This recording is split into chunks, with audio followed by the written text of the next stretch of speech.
Hey everyone, Mr. Devil here, Kenny Danico, 3-time Stanley Cup champion of the New Jersey Devils, and you're listening to the Uncle Pucker's New Jersey Devils podcast. Let's go Devils! Hey Bob, Hey Chris. do you know how to say 9 in Spanish? If only if I started from 1, and we don't have that kind of time, so you could just tell me. It's nueve. Nueve. Oche Do you know nueve. Yeah. how to say 9 in German? 9? Well, that's no, but we're going to count it. I think it's pretty We close. are going to count it. I like it. So, do you know what the Devils are going for today? 9. 9. 9 times. 9 in the head. 9 times. 9. What's up, guys? We are the Uncle Puckers. I'm Chris. He's Bob, and we are very excited to be here because today is the Frozen Frenzy. Are you in a frenzy, Bob? Are you I didn't know it was frenzied frozen. up? I'm frozen. I just got back from the rink, so I'm it's cold too. appropriate. So yeah, Frozen Frenzy, huh? Everyone's playing? Yeah, everybody's playing. Yeah. I was watching the Flyers Pittsburgh game for a little bit, and then I flipped over to the Carolina Golden Knight game, and then that was what I was watching. I went back to the Pittsburgh game, and then I started here. So yeah, that's what I was watching in Very Vancouver to watch the Rangers lose. Yeah, it's at 10 o'clock. I think that game is. Yeah. Dude, they're in a world of hurt, huh? That's fun. They're not a good hockey team. Not at all. No, but I didn't think they were going to be this bad. I kind of did. Yeah, you did. I thought they were going to climb up a little bit, so I picked them halfway through our points thing just because I figured they were going to be not a heavy point team, but better than shit. But no, they're shit, and I like it. I'll lose because of that. That's fine. Yeah, that's a fine way to lose. They're shit, and I just feel like there's no way of them crawling out of this. Now, I'm not saying they're never winning hockey games. Of course they are. They are a better team than a lot of teams in the league. But the internal turmoil that I think is about to start in that locker room, I can't wait to see. Here's why it's easy to not have faith in them, because before the start of the season or at any time, most people would say, well, you can't really rule out Shesterkin. And if he can do what he does, he's going to steal you some games and you're going to make some points. Here's the problem. He played absolutely out of his head and they still lost. Yeah. So that's not encouraging. So. And then the last couple of games, he's been letting in some leaky ones. And you have no chance of winning if he's not playing the way, letting one goal in. So, but we're here to actually talk about a team that is winning and doing a fantastic job of it. So much so that they are winning, the winningest team in the entire league right now. I know number one in Spanish. What is that? Duval. Yes. Yeah. Yes. Or Diablo, which would be number 1 for our boys. Right. From now on, I was way off. It's Magic Man and El Diablo. El Diablo, that's so cool, man. Where'd you come up with that? I don't know. I just thought of it. What is that? I don't know. It's like a fighting chicken. Is that so cool, man? El Diablo. Anyway, we are 8 in a row, man. This is going to be a tough one tonight, though. But I'm so curious to you haven't been on the last couple of shows, so I think you missed the last 2 games. So the San Jose and the Avalanche game. What were your thoughts on those? Listen, I just think it's another season of exercising demons. I mean, I was worried about the San Jose game just because it just seemed like the ultimate trap game. They overcame that. They overcame, again, the Avs. The back-to-back situation has been different this year. They've overcome the first goal and not imploding. There's so many things, and they're just playing so well that it's just so much fun to watch. And I think I said the last show I was on, we're this close to being 9-0, which is kind of insane. But I really feel like that first loss might have been a blessing in disguise. I think that's all it took was that one to say, no more of this shit, because the teams they've beaten along the way and the way they've played and the execution and, each of the players with their particular skill set is really showcasing, Nico's showing what he can truly do on both sides of the puck. Jack is being Jack. A lot of guys are chipping in. Bottom 6 is looking good. Defense was great. We got a little bit of an injury now, of course, that we got to worry about. It's going to shake things up. But, what's not to like is the bottom line. There's absolutely nothing not to like right now. I'll say this. It's a lot harder doing a podcast when the team is just winning and everybody's looking great and you have nothing to complain about than it is when you're sitting around bitching the entire time. But I prefer this. Yeah, I'm with you. Like, there's times that, like, the last couple of shows that you weren't here, like Tim and I are like, what are we going to complain about? Like, there's nothing. Like, yeah, you can make, sure, Palat is still on the team, and now we are dealing with some injuries, and that's something that we definitely should talk about because the lineup looks considerably different, and I'm nervous about that. You actually have today's then. Okay. Yeah, so we have the first two lines are staying. Well, no, the Jack's line right now is Jack's line and the fourth line are the only thing that are staying in tack right now. So we have Jack and he's with Palat and Bratt, and then Timo and Nico, and they put Mercer back up onto the second line, which leaves the third line is Grits and Brown with Lemico or Lemico, however you pronounce his name, starting at 3C. We haven't. I think he played. Did he play, or he got hurt in preseason? Right. I thought so. Yeah. Yeah. So this is his first. Yeah, he has no games played. Yeah, this is our first eyes on him. And the guys were talking in the chat. Like, he's a big boy. He's like 6 foot something, 200 pounds. So he's moving to 3C, and then Glendening with Cotter and Nason is staying set on the fourth line. And then with the injury to Pesci, which apparently you had heard now is about a month that he's going to be on the shelf. The way I read it was at least a month, which is never good. At least quote me on that. Yeah. Or looking like a month or so. Either way, not like, no worries, 3-4 weeks he's out. I think it's going to be a little bit extended on that. Yeah, that's rough. And that's really bad. Yeah. He's been playing amazing. Him and Luke's line has been one of the best lines in the league.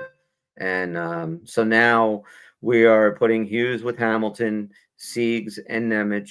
So everybody on the defensive end is getting shaken up. And then Dylan is playing with Seamus Casey, who came up from Utica yesterday. And he's getting his first start of the year, which I love Seamus Casey. I do. I just, at this point, like, it's like the team is doing so great right now. I don't want to fuck anything up. So as much as I like Seamus Casey and Lamico might be fantastic, I'm very nervous about having the new guys in the lineup. But first, your thoughts on that, and then we'll talk about Marky being back. But what are your thoughts on that? All right. So first of all, on the defense, what I'm seeing here is showing Luke and Nemec. Is that what you just said?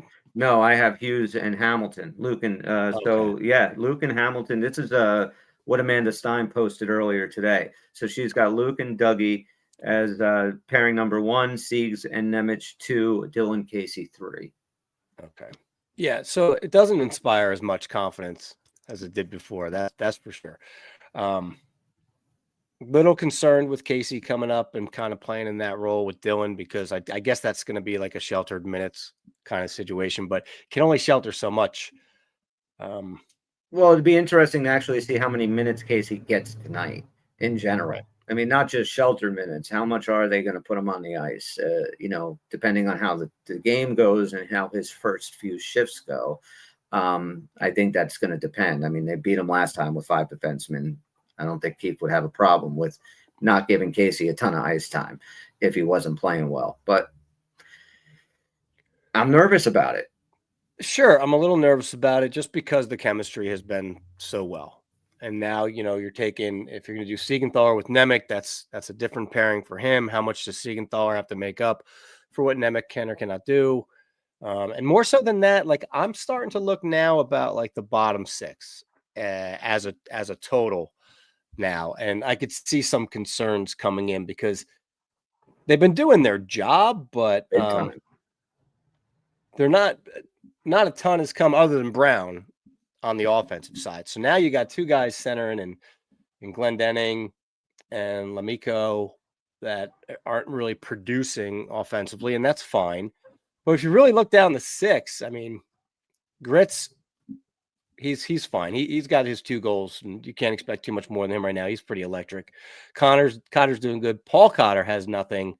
Glendening has nothing. Stefan Nason only played 3 games. I just feel like the magic maybe of the 6th line might just start to fizzle a little bit while we're working through this. I mean, I see what you're saying, but I at this point, I really don't agree with that wholeheartedly. And the few reasons are that Gritz and Mercer have shown that they can move up and down this lineup and be effective everywhere they are. Yeah. And that's something that we had no idea about Gritz, and that's something especially me and Tim didn't think Mercer could do. But he is having a great year, and I'm not going to shit talk anybody on this team right now. Lamico, we haven't seen. Cody Glass, that's his spot. And it's just a matter of time until that gets sorted out. He gets healthy again, and who knows what we do with Lamico. But the fourth line, Glendening has been fantastic. I know he's not scoring goals, but at the faceoff dot, on the penalty kill, Cotter has had so many opportunities. Like, it's only a matter of time until he starts actually putting some in. But it's hard on the fourth line. True. Compared to last few years, our bottom six is head and shoulders. And I don't know if we have an 8-1 record with the guys that we had last year. Completely agree. I'm just basically looking at this from the standpoint of where we are at 8-1. Statistically, what it takes to say become 9-1 and 10-1. You're going to have to start having some breakdowns theoretically. So I'm just looking, going, I can see it maybe starting to come from that bottom six over the next little while, especially with the defense being a little banged up. That's all. I'm not saying these guys aren't going to still play basically to the same way. And I think the production we're getting from the top six is the production we can expect on that cadence for the rest of the year. And yeah, there's nothing shocking. It's where it should be. Yes, absolutely. Dubs is 1,000% right. Like, our bottom six is so far better than last year's. Yeah. And you're even forgetting Tatar and Hollow, which, is, oh God. But this bottom six, I think, not just the bottom six. If this team wins tonight and they go 9 in a row, they beat some of the top teams other than San Jose and Columbus. They haven't played a team that was not a playoff team from last year. Right.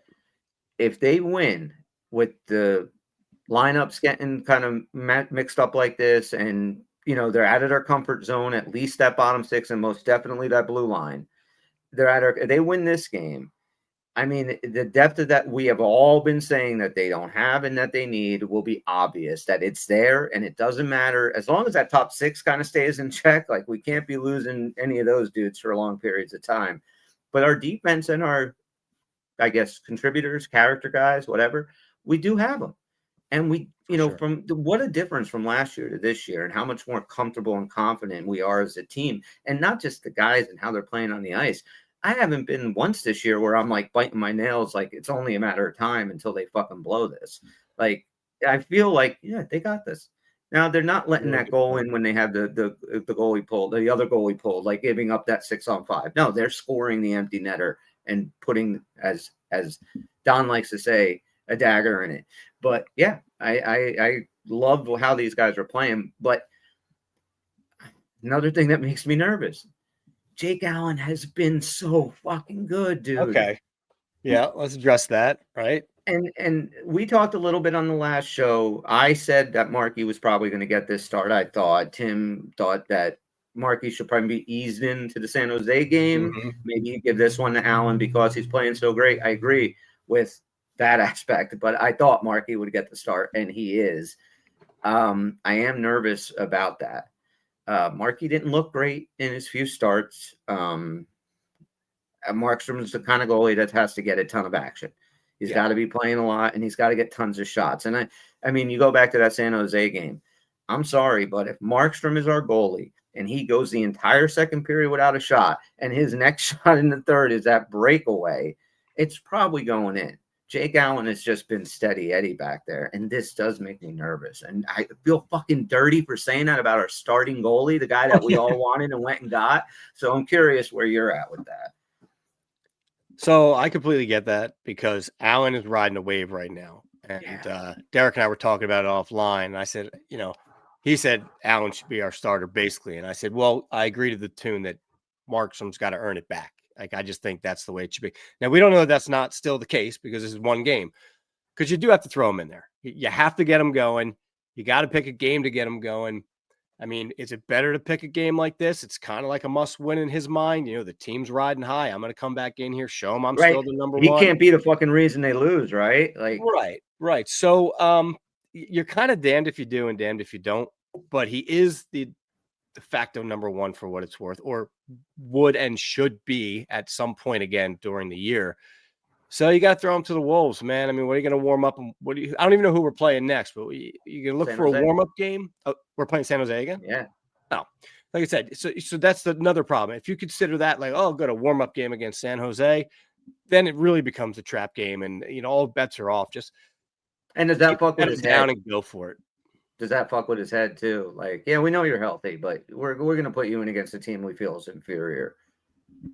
Yeah, I mean, or does that even come up to his mind? Does he realize that, yeah, you do look for these opportunities in the schedule to kind of ease somebody back in? He's a long pro. He knows how it kind of works. But that's why I say either way, I really just don't think it matters. I think either way, he's got to start playing. You might as well play against Colorado. Yeah, this is these long shots have been giving him trouble, and the guys are even talking about it in the chat. We've talked about it on the show, and it's they come. That's where the Avalanche shoot from. They shoot long shots. They put everything on net, and I just hope Marky plays like we all know he can play.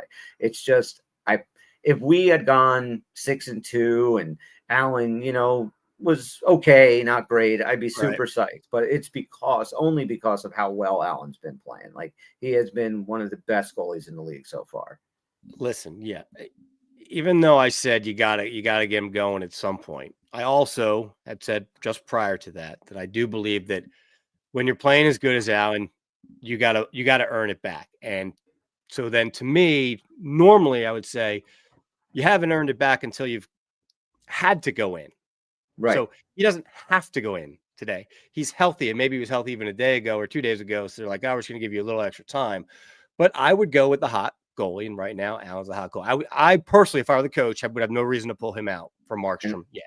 I think at the minimum, what Allen has earned this year is that maybe going into this season, it was going to be a 60 games for Markstrom, the 42 for Allen, whatever. So, like maybe 65 for Markstrom. I think now this is kind of guaranteed Allen. Allen's going to get half those starts. Yeah. And it's going to be an interesting decision, right? Come April, like, which one of these guys do you roll into the playoffs with? Like, that would be a fun kind of conversation to have down the road if they're both I would playing be really surprised if by that point it's not Markstrom again. But I'm thinking even like deeper. Let's just all look when Allen signed that contract, right? Everybody would say, well, now what happens? Because we have goalies in the pipeline. He's here for a while. I'll bet cheap as hell. We get that, right? But let's assume he's going to run out the contract, or at least most of it.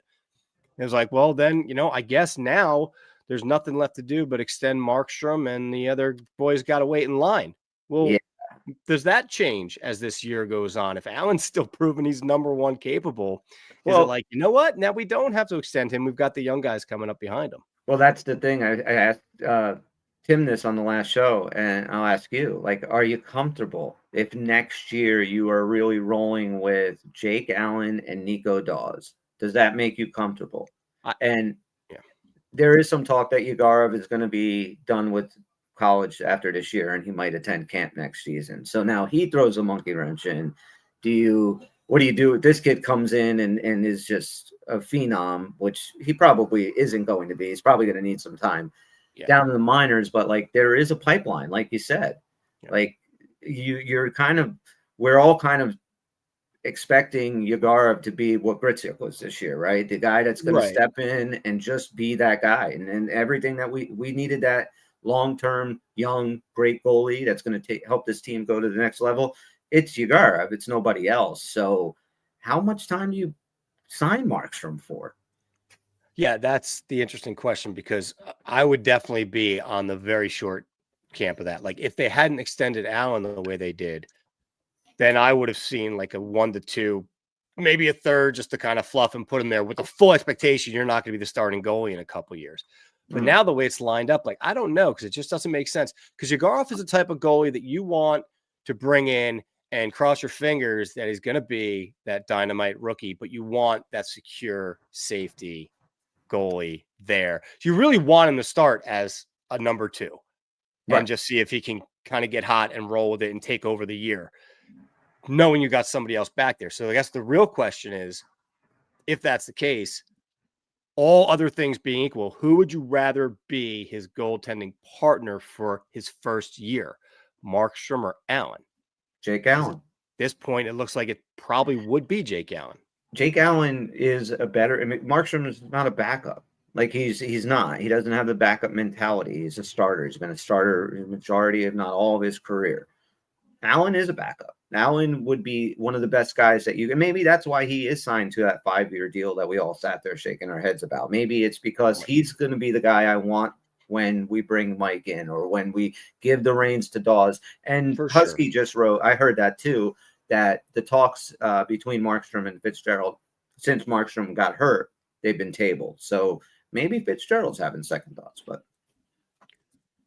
Yeah, I mean, it would seem likely now that with Allen's contract, he'll be the guy that's here whenever he comes up. So, yeah, I don't know. It's really tough. If the Devils go really far in the playoffs, which let's say they should, they're not going to play this pace all year, but we all think this is a 2-3 round team at least. That's at least where I think they should be. So if they're close and really show that they are true Stanley Cup contenders, just didn't win the cup, you're not going to go into next year without extending Markstrom. You're just not. If you're that close to winning the cup, you lose in the finals or the Eastern Conference Finals, you're going to want him back, and that pushes everything else back a year. And maybe it should be. I guess that's going to also be contingent upon who is the guy going into playoffs, because we cannot take away the fact that Allen has been phenomenal this year. That's true. And when I say that Allen's a backup, like, yeah, Allen can absolutely be a starter. And that's the thing. He's been a starter. He's been a backup. He'll be in every role, and he'll be that same dude no matter where it is. You take Markstrom, and all of a sudden you're like, all right, kid, you're backing up, the new guy. That's not going to go well. I would be a little concerned, though, with Allen's sustaining this particular level of play and some of the athleticism type saves that he's making, which are a little above board. Yeah. He's working his absolute ass off. So can that sustain versus, a little more positional, a little less movement? I don't know, because he's looking phenomenal, but I would, long term, I'd be concerned about that a little bit. Yeah. I mean, I like Markstrom. And I was super happy when he came, much happier than I was when Allen came. But Allen has just shown that doesn't matter what situation he's put in, he's going to just be really, really good and always give you a chance to win. And that's all you can ask for out of a guy like that. A few weeks ago, too, we started talking. I think we were going around the table. I didn't actually get to answer the question, but we were doing the whole Markstrom Allen thing and the comfortability. And I wanted to say, I feel kind of weird. I feel like I'm on an island here. I'm the only one who still doesn't view him as like the number one. Now it's been even more time, and I totally get where you're going from. Again, ride the hot hand, ride it down. But the bottom line is, if Allen comes out of the lineup for a game or two and Markstrom comes in, and then Markstrom plays like he did for us at the peak, last year or whatever, and he's winning games, you're going to be back to feeling just as good about Markstrom and saying, yeah, he's the number one. It's just, and that's probably what's going to happen. Yeah, you're probably right. Like, Markstrom's going to get back to his form. Right. But Markstrom has had bad seasons before, and but he is on a really good team this year, and there's no reason that he should have a bad year. I agree. But to have, like, if we have any lesser, I mean, we lost our number one goalie a couple games into the season. Like, if we have any lesser goalie back there, we're not on an 8-game win streak. Like, Allen has got to be, absolutely praised for the job he's done. And yeah, I mean, and I don't know many teams in the league that when you find out your starting goalie is going to be out for a couple of weeks, they don't bat an eye. We didn't bat an eye. I was like, okay, Allen's in. That's good. Yeah, and we felt that way for years. I mean, that felt the same way last year. It was just so comfortable knowing that he's back there to take that up. But yeah, hey, like we say, it's a good problem to have. Right? Yeah, it is. Yeah, it is. But I get your concerns about throwing Markstrom in there tonight. I do. It's just such a good team, and we'll talk a little bit about them. But first, we have to give our little shout out here to the DraftKings Sportsbook. Hockey is back in this season. DraftKings Sportsbook, an official sports betting partner of the NHL, brings you all the speed, skill, and 8-game win streaks that you love. Just download the DraftKings Sportsbook app and use code THPN and turn $5 into $300 in bonus bets if your bet wins in partnership with DraftKings. Gambling problem? Call 1-800-GAMBLER. In New York, call 877-8-HOPE-NY or text HOPE-NY. In Connecticut, help is available for problem gambling. Call 888-789-7777 or visit ccpg.org. Please play responsibly on behalf of Boot Hill Casino and Resort. Pass-through of per wager tax may apply in Illinois. What's up with Illinois? 21 plus age and eligibility varies by jurisdiction. Void in Ontario, another one. Restrictions apply. Best must win to receive bonus bets, which expire in 7 days. Maximum odds required or minimum odds required. For additional terms and responsible gaming resources, visit tkng.co/audio. Limited time offer. Copyright NHL 2025. All rights reserved. Dun, dun, dun, dun, dun. All right. So I have a kind of a question. Ooh, Bobby question time. I like it. I don't know if this is actually a full question. I don't know where to place this season yet because I'm really concerned that we've played so well. Again, 8-1, 16 points, top of the league when you factor in percentage points. And yet we got a team tied with us in points. We have a team in Pittsburgh 1 point behind. Avalanche, it still has 14 despite the fact that we beat them. And then a few other teams that seem to be playing kind of above board. Does it not feel weird to you that we are 8-1 and have no breathing room yet? Not only is it weird to me, we're 8-1, and you look at the teams at the top, and that's just what I want to go through. Craziness. This whole season has been nuts. The Elephants are number 1 in the West. The Devils are number 1 in the East, which, okay, the Devils were supposed to be good, but the Elephants weren't supposed to be that good. We thought they were going to make a playoff run. I think they prefer to be called the Mammoth. The Mammoth, the hairy elephants. Yes. They're so much fun to watch, man. I love that team. Now, let's talk about them for a second, because you and I both picked them to be a much improved team, a playoff team. Didn't see this coming. No. So are they playing above board? We know we're even playing above board, but let's look at it realistically. All right, so are they legit?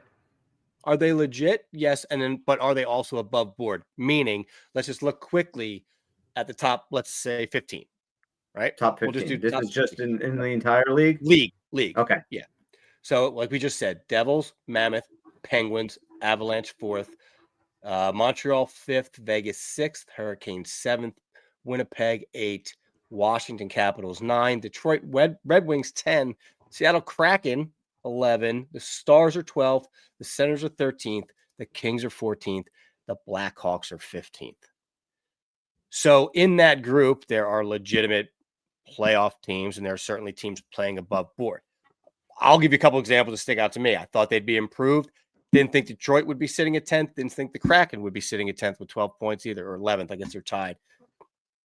Pittsburgh, everybody keeps saying they're going to fall off at some point, but they're 10 games in. That's 12.5% of the season. So, yeah, they're probably still going to fall off, but not that quickly. And then we knew Montreal was going to be good. The Hurricanes are sticking around. Jets. So what do you see in there that is just, it doesn't belong? Well, I would have said Pittsburgh. I agree with you, but they are actually playing really good hockey. They're getting good goaltending. Sidney Crosby is just doing Sidney Crosby shit. You got all the old guys. People calling him an old man, and he's just out there running it. Yeah. And all the old guys on that team are all producing. Like, Malkin's playing great. Carlson's playing really well. Tristan Jarry has been playing good. And they have a little kind of, I think they're one of those teams that with Sidney Crosby is like, I'm tired of listening to where I'm getting fucking traded. I'm tired of hearing about Gavin McKenna. I'm tired of everyone thinking I'm Sidney fucking Crosby. And I think that he's seriously putting this team on his shoulders this year. They are going to make the playoffs. So Pittsburgh, I'm going to say, makes a playoff spot. I think another team that might sneak in and at least be in the running this year are the Buffalo Sabres. I think Buffalo, when they kind of figure it out and start learning how to win games, they have all the talent in the world. Okay. And they got this new kid that they brought in that's playing goal. Luukkonen should be coming back soon.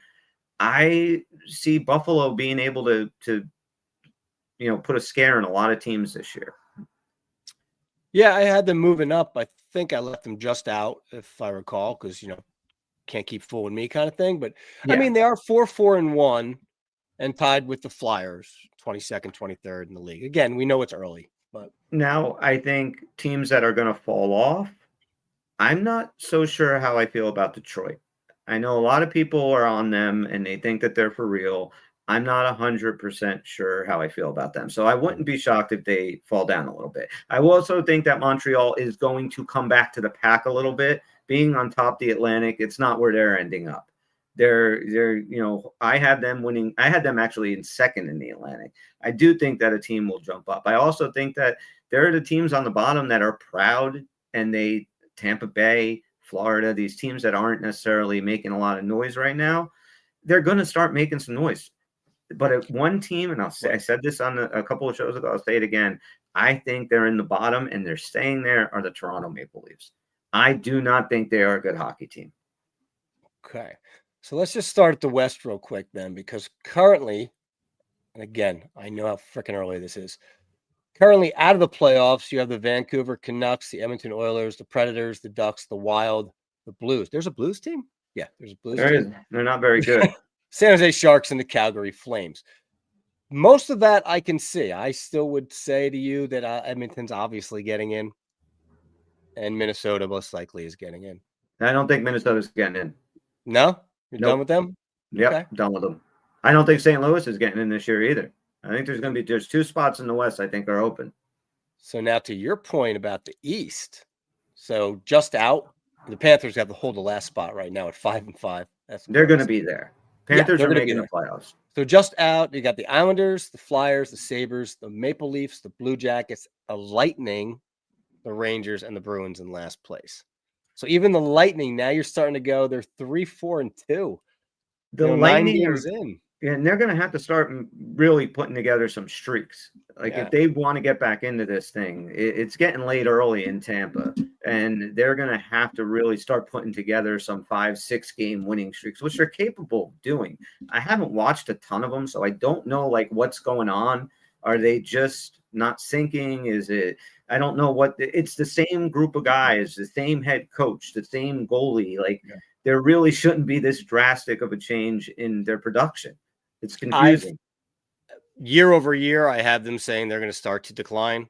And year over year, they proved me absolutely wrong. So I didn't expect it ever there to be a drop off. I always expected at some point to start seeing multiple point declines, 4 or 5 points less than last year, that sort of thing. So it would surprise me if they slide to this level, because that's just not what they do. Right. But when they do say it kind of gets late early, I can see that. I mean, this is, again, it's kind of ridiculous that we have this many points and barely any cushion right now. But we're also at the point where if we win one more game, right? Let's say we win tonight, then 500 hockey the rest of the year is 90 points. Can you imagine that? So all you need to do is play 4+ wins over 500 and an overtime loss to get 95, 96 points. This team is so much better than 500 so much hockey. Better than that. Right. And that's the importance of banking these points early in this season means so much. It really does, because you are going to start seeing things really even out. And there are some teams now that should really worry. And I think Tampa is one. I think the Rangers are absolutely one, because I think there's too many teams in the middle that are just playing above average hockey. The Islanders are not a bad team. You go into the Isle just thinking you're going to get 2 points, you're probably going to lose. Columbus isn't bad. The Flyers are not a good team. I've said this a million times. They're not a good Never team. Give you an easy. They play the right way. They play the right way. Yeah, the Devils should always, at this year, they should beat them 9.5 out of 10 times. But there are too many good teams that when I look at a team like Toronto, I know that they sometimes start slow. This looks bad. This just looks unfixable right now. And I think the media up there doesn't make it any easier. I think all year, every loss is going to be, it's because of Mitch Marner, and it's always that kind of stuff. I just think it would be the worst place in the world to play hockey. I think they're in trouble. Here's the other thing for me from the Devils' point of view, because going back a few years ago when we had our hot season, this was kind of my take, and I don't know how well it was received by the rest of us, but I think that we're already looking at a situation where the league is taking notice of the Devils, and you're going to get every team's best effort. I don't believe we're sneaking up on anybody anymore. A couple of us said that in 22, 23, because, oh, they got so many points, we snuck up on everybody, and then they figured it out the next year. I think that's absolute bullshit. I think the coach's job is, kind of next shift, next game, that kind of thing. But then there's coaching staff that's looking 2 and 3 ahead, so that when they turn the page, like, okay, here's a scouting we've been doing. So they're not sneaking up on anybody. So we're going to get every team's best. That's my, from here on out, I think we get every team's best. We're on the calendar now. No, so we became every team's measuring stick. That's what we are right now. That's what I fully believe. Like, I don't want to hear that again, like in January, we're going to start losing games and people are going to say, oh, people finally realize the Devils are for real. Like, no, I think it's now. I think teams are keying in on us now. And I think it already started. And I think we've already kind of shaken some of that off. I think there's a swagger about this team that they're just ready to show what they can do. So I agree. Don't let that, they snuck up on anybody's shit. We're earning everything, and we're going to get the best competition. And I think the injuries have frustrated this team to the point that I think that's what has gotten them this attitude. Like, so many people, right? You have to lose in the playoffs big time before you can really take that next step. Like, I don't necessarily believe that with the Devils. I honestly think these last 2 seasons and just how they have been destroyed by injury that's been their 2 losses. That's been their big Eastern Conference final Game 7 overtime loss to just fire them up and say, no, not enough. We're tired. We know how good we are. And we are tired of people saying only if they stay healthy, if they do this, if they do that. No, fuck you. We know what we're doing. And that's what they're coming in and just taking a dump on everybody. And it starts with an attitude about it. Look at Jack early in the season when he beat up on that one reporter for asking him about his shoulder like twice. Yeah. He's like, we've done this twice. Are we done now for the year? It's like, it's hard for us as fans / podcasters to like not, we have to mention the injuries, but it really was a big deal. It wasn't like a small injury, a small guy. And I know all the teams get him and all that shit. No, we were destroyed by it. So I get it. Move on.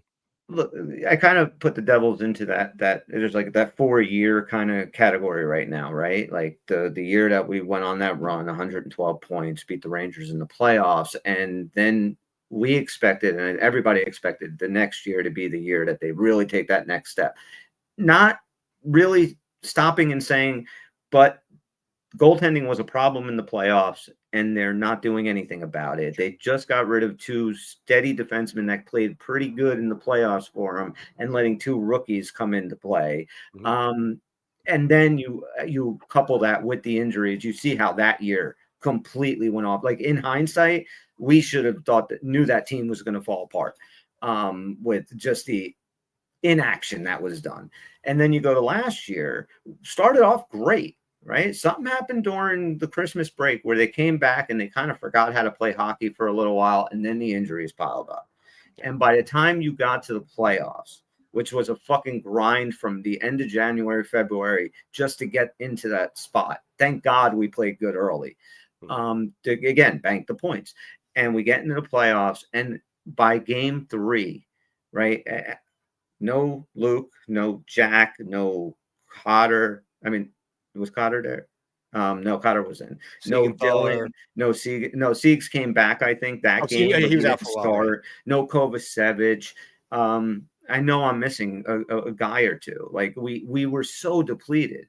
And just Jack, Luke, and one of the defensemen that I mentioned, like another one, Kovacevic or Siegs or whoever. It's a different series. And then, it just, the injuries completely destroyed them. Like, if you're Edmonton, you're going into the playoffs and you don't have McDavid and Draisaitl, you're in trouble. Right. We didn't have Jack, Luke, and other defensemen. Our decor was a fucking shell of itself. If those 2 are out, you're not hearing people on that team say, well, everybody gets injuries. Right. You know what I mean? No, it's your team. It's the heartbeat of your team, And back to, you guys are talking about the Pittsburgh game.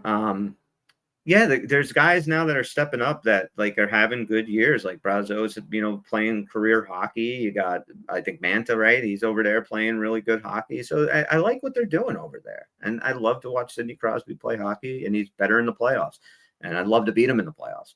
So I say, bring it on. Yeah. But no, it's hard to say. Like Washington's right there. Like I think the Metro is just going to be the same three teams in the top. It's the Atlantic that I think there's a monkey wrench in. Yeah, I really wish that Washington wasn't right there, but another team that I just keep saying they're going to start ticking down, and I'm just always wrong. So who do you have for the top three in the Metro and top three in the Atlantic? Where do I think it's going to wind up? Yeah, like just give me the teams. Like it doesn't matter what order. Well, definitely Devils, of course. I think the Hurricanes will still be there. I don't know if they're going to be 2 or 3 now, though, because at the end of the day, I don't think that Pittsburgh will wind up with more points than Washington. I can't see it at this point. But I also thought Washington was going to go down. So I don't know, man. It's too early to tell. Like I said, I can't. Our start, and then I look, and Pittsburgh's right behind. Pittsburgh's like 2 points behind. That's crazy. And the guys are just talking. I think they just tied the game. Oh yeah. So there's another point for Pitt. Yeah, I mean they could overtake the Metro. It does suck when you're playing this good and you're not gaining any ground whatsoever. But I feel good just that this team is good enough to maintain that top 3 spot for the entire season. I'm not at all concerned about that right now. I mean, we look at injuries, yeah, things are going to fucking change. But they're just a really good team. They're really deep. I'm very nervous about this defensive pairings that we have going tonight. I just hope that it's just everything has been so good. Like I said, anytime that it gets changed up makes me nervous. So I just hope if they can pull out a win tonight against the Avs, which I think would be the Avs' 4th loss in a row, if I'm right about that. I think they've lost now 3 in a row. Like they got some points in there, but yeah. Yeah, I think 2 OT losses. Yep. And so, I mean, what do you think tonight? Well, listen, guys like Pesci, to me, do so much for a team in the win column that sometimes you don't see. Sometimes you do because, like Tim said, he'll block a bus or whatever. But so you'll tend to notice kind of that big block. But it's all game with him. It's a lot of tons of little things that he does. Yeah. It really makes me nervous losing him.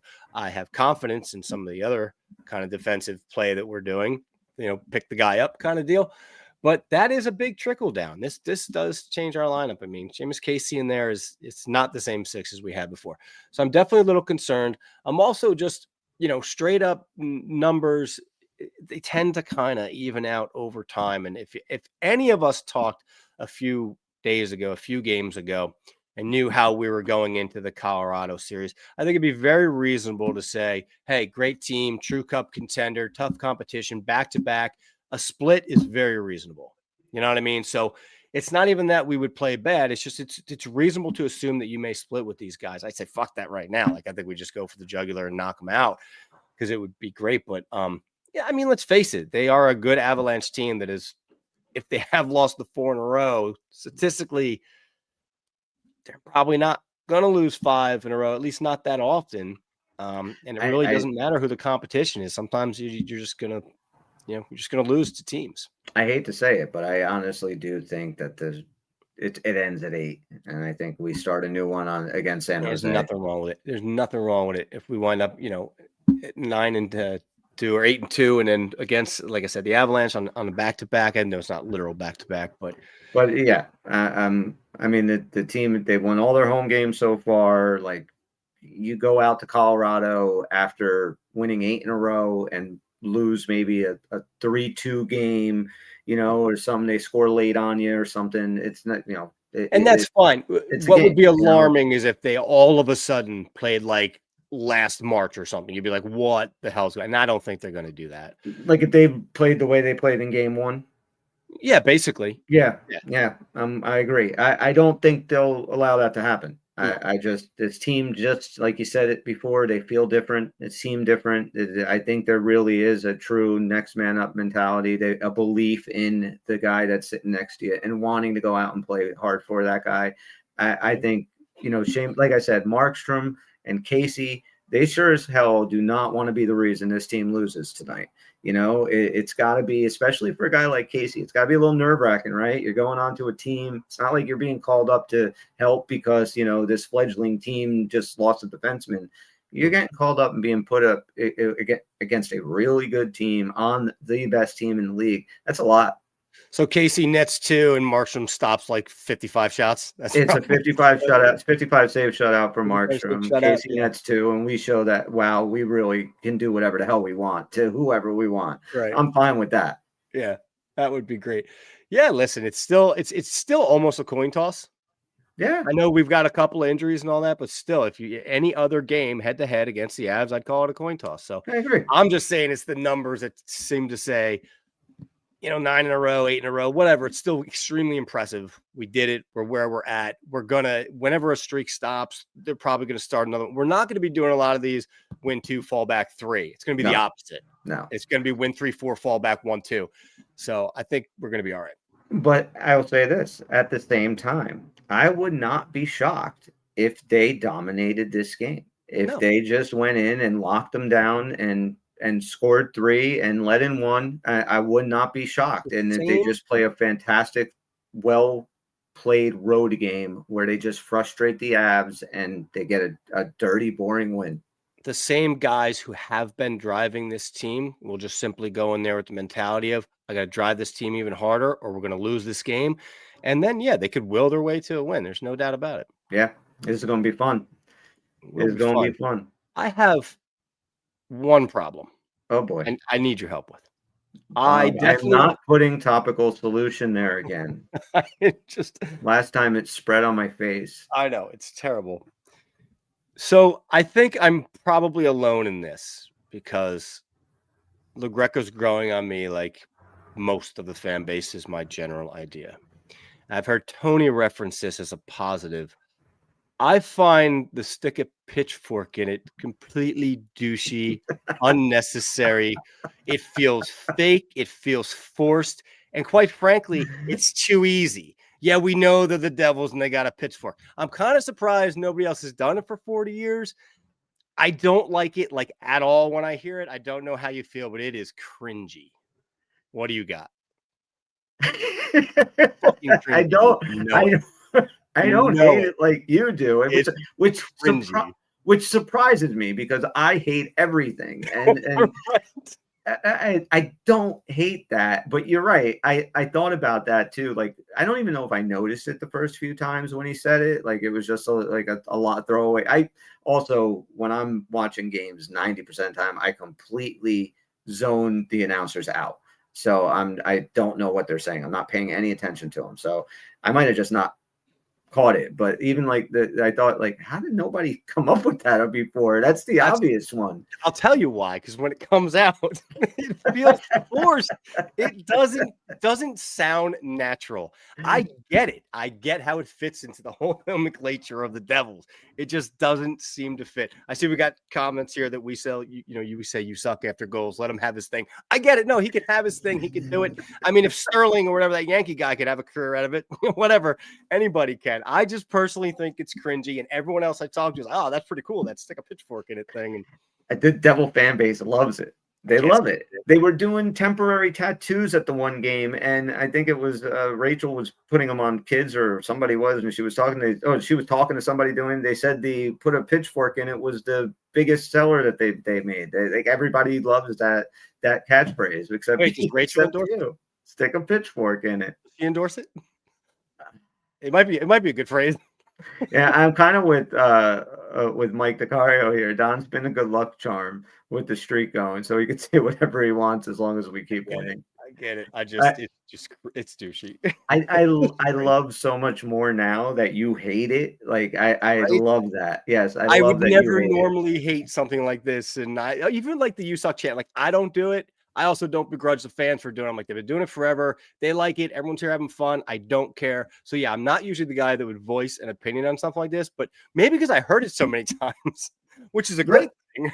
What would you prefer? What if you had his job? What would be your big line to close out a Unfair win? question. I am totally not qualified to have his job. I have no clue. And again, I get why you would do it. I just feel I'll like give you the call comes out weird. entire season to come up with your catchphrase. Okay. All right, you got till the first playoff game. All right.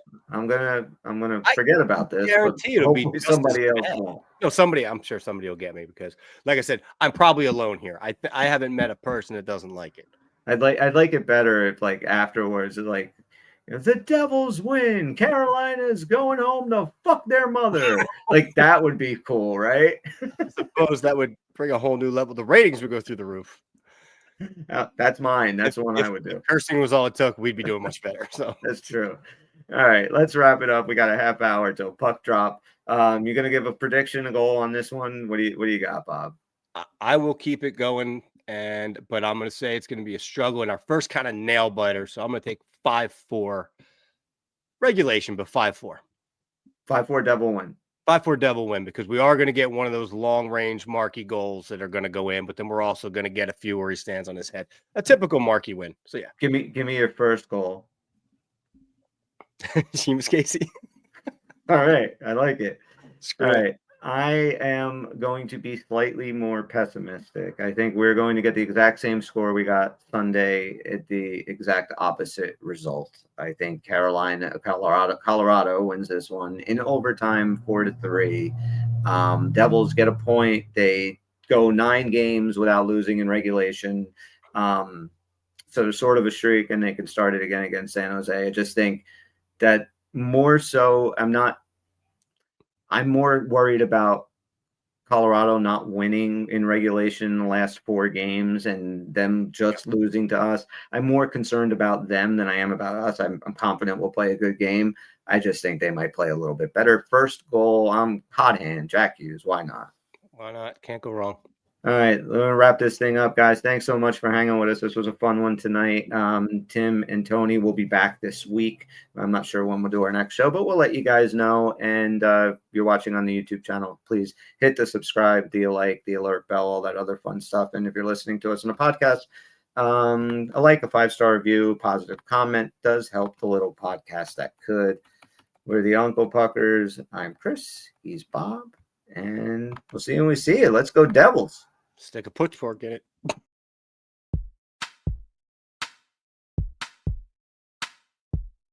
It's over, Johnny. It's over!